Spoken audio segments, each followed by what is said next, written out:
Para makumpleto na natin ang bagong tindigan. Saya-saya nga ng kaibigan ko, sarap hatakin ng motor papuntang kasa.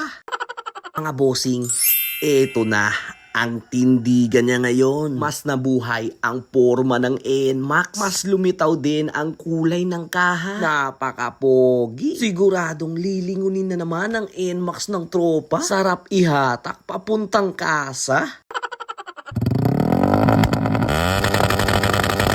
Zapyo, panibagong gastos na naman. Panibagong araw na naman nga. Isa na namang nakakabaliw na parcel. Decals pang NMAX B2 na hindi na naman namalaya. Naka-add to cart na naman. What? Ito nga ang ilan sa mga piyesang ikinabit natin sa kanya. Simple pero may detalye. Naka CNC Boom X Mags na din yan. Kulay silver kaya siguradong bagay na bagay ang ating decals na ikakabit. Hindi na naman nga makatulog ang ating tropa. At ito na, bibigyan natin ng magandang kulay ang kanyang motor. Combination nga ito ng blue at silver. In-order natin galing sa J&J Decals and Sticker. Napakaganda, laminated at no fade pa yan. Meron pang libreng mga mini stickers. Maganda naman nga ang quality ay kami rin ang nagkabit. Hindi na rin nga kami pinahirapan ng sobra-sobra. NMAX strip decals pala ang tawag dito. Bagay na bagay sa combination ng blue at silver ng kaha. Una na nga namin dito sa may unahang bahagi sa tapaludo. At eto na bossing magic. Napakabilis lang at syempre napakakapit. Dito din nga ang simpleng detalye dito sa ilalim na part. Siguradong 10 to 15 minutes ay tapos mo na itong ma-install. At hindi ka mabibigo, mapapasabi ka.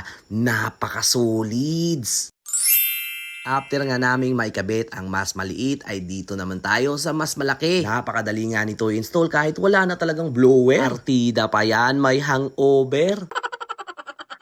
Yung may-ari na din ang ipina-install ko, syempre in case na may sira, ay wala na siyang hahabulin sa akin. Pero naman, nagkamali yata ako ng sinabi. Kasi nga, napaka-solids ng quality. Dito naman sa may bandang harapan ay medyo mas malaki. At may ngalan pa itong 155. Maganda nga yung design nito mga boss. Kumbaga, para siyang kidlat na parang strips. Kaya sigurado, magbabagay din sa NMAX mo to. Ang mas maganda pa dito ay hindi ito kamahalan at siguradong swak sa bulsa. May colors of choices ka pa. Tapos na nga din namin ang harapan. At dito na lang ang hindi nakakabit sa gitna para makumpleto na natin ang bagong tindigan. Saya-saya nga ng kaibigan ko, sarap hatakin ng motor papuntang kasa.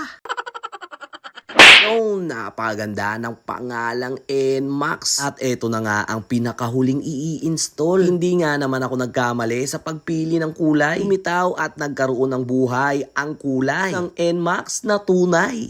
Napaka-solids na tapos na i-install at carwash na lang ang kulang. Kaunting linis na lang yan at ipapakita ko na sa inyo ang tindigan. At mga bossing, eto na ang tindigan niya ngayon. Mas nabuhay ang forma ng NMAX. Mas lumitaw din ang kulay ng kaha. Napakapogi. Siguradong lilingunin na naman ang NMAX ng tropa. Sarap ihatak papuntang kasa. Nakakapogi, simpleng detalye pero napakasulit. Ulits talaga. Kita-kits tayo sa susunod na next time ha. At eto na ang tindigan niya ngayon. Welcome back to a wonderful Indonesia.